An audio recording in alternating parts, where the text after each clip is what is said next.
I'm Courtney with Vector Offroad. So the new Jeep Wranglers all have this MOLLE panel in the back. Check out how easy it is to install a first aid kit. Okay, so I'm just going to weave these straps through the MOLLE panel like so. And then at the very end, they snap.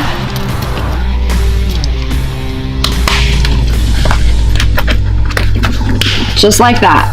Once the panel is in place, you just go ahead, stick your first aid kit like so.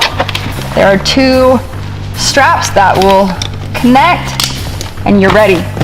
Okay, so when there's an emergency, you unsnap it, take it off, and you're ready to use it.